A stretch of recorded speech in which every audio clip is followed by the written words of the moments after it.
ট্রাম্পের ঘাড় ধাক্কা খেয়ে ইউরোপে গিয়েছিলেন ইউক্রেন প্রেসিডেন্ট ভলোদিমির জেলেনস্কি। সেখানে মিত্রদের সাথে বৈঠক করেছেন। এরই মধ্যে জেলেনস্কি জানতে পারেন তার দেশকে সামরিক সহায়তা এবং গোয়েন্দা তথ্য বিনিময় বন্ধ করে দিয়েছে ট্রাম্প প্রশাসন।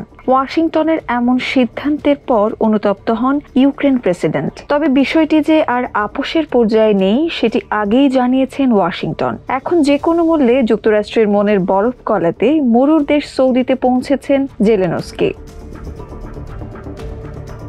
দেশটিতে আগামী সপ্তাহে বৈঠকে বসছেন যুক্তরাষ্ট্র ও ইউক্রেনের শান্তি আলোচকেরা। এখন সবার নজর সেদিকেই। ট্রাম্প প্রশাসনের পররাষ্ট্রনীতি বিষয়ক শীর্ষ দলের কয়েকজন সদস্য সৌদি আরবে আগামী সপ্তাহে ইউক্রেনের সঙ্গে আলোচনায় বসবেন। এরই মধ্যে গত শুক্রবার মস্কোর সমালোচনা করেন ট্রাম্প। এটা বেশ বিরল একটি ঘটনা। ট্রাম্পকে সচরাচর রাশিয়ার সমালোচনা করতে দেখা যায় না। ট্রাম্প রাশিয়ার উপর আরও কড়া নিষেধাজ্ঞা এবং রুশ পণ্যে শুল্ক আরোপের হুমকি দিয়েছেন। ইউক্রেনে রুশ বাহিনীর নির্বিচার বোমা হামলা বন্ধ করতে এমন হুমকি দেন ট্রাম্প। ট্রাম্পের পক্ষ থেকে নতুন করে নিষেধাজ্ঞা আরোপের হুমকির আগ পর্যন্ত এমন একটি সপ্তাহ পার হয়েছে যখন সব চাপা ছিল ইউক্রেনের উপর। রাশিয়া অনেকটাই নির্ভর ছিল। সর্বাত্মক যুদ্ধ শুরুর পর যুক্তরাষ্ট্রের সামরিক ও গোয়েন্দা সহায়তা পুরোদমে স্থগিতের ঘটনা প্রথমবারের মতো ইউক্রেনকে চরম ধাক্কা দিয়েছে। এটা যুদ্ধক্ষেত্রে রাশিয়ার সম্ভাবনাগুলোকে বহুগুণ বাড়িয়ে দিয়েছে।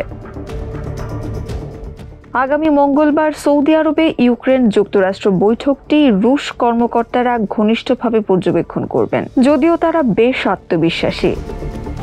ইউক্রেনে চলমান সংকট নিয়ে আলোচনার জন্য একত্র হন ইউরোপ সহ বিভিন্ন দেশ ও জোটের নেতারা। সৌদি আরবে আগামী সপ্তাহে ইউক্রেন ও যুক্তরাষ্ট্রের প্রতিনিধিরা আলোচনার টেবিলে বসছেন ঠিকই, তবে শান্তির পথ এখনো অনিশ্চিত। নানা বাধা সত্ত্বেও জেলেনস্কির দলের ঘনিষ্ঠ একটি সূত্র জোর দিয়ে বলে, প্রেসিডেন্ট এখনো আগের অবস্থানে অটল আছেন। বছর তিনেক আগেই তিনি হত্যার শিকার হতে পারতেন। তখনও তিনি কিয়েভে থেকে যাওয়ার সিদ্ধান্ত নিয়েছিলেন। তিনি যত বেশি চাপের মধ্যে থাকবেন তত কঠোর হবেন।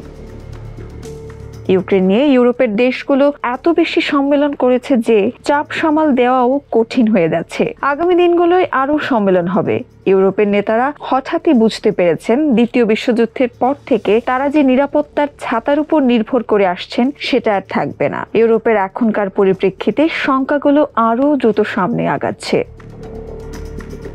ইউক্রেনের পাশে দাঁড়ানোর ব্যাপারে ইউরোপের একটি বিস্তৃত ঐক্যমত রয়েছে। শেষমেশ শান্তি চুক্তি করা সম্ভব হলে ফ্রান্স ও যুক্তরাজ্য আগ্রহীদের একটি জোট করার পরামর্শ দিয়েছে, যদিও রাশিয়া এই ধারণা পছন্দ করছে না। তারপরও মাখো আগামী মঙ্গলবার সেনাবাহিনীদের নিয়ে একসঙ্গে একটি পরিকল্পনা তৈরি করবেন। কিন্তু এখন সবচেয়ে বড় যে প্রশ্নটি সামনে এসেছে তা হলো ইউরোপ কিভাবে নিজেকে রক্ষা করবে। কেননা বর্তমান পরিস্থিতিকে ইউরোপীয় কমিশনের প্রধান উর্সুলা ভন ডার লেয়েন স্পষ্ট ও বর্তমান বিপদ বলে চিহ্নিত করেছেন।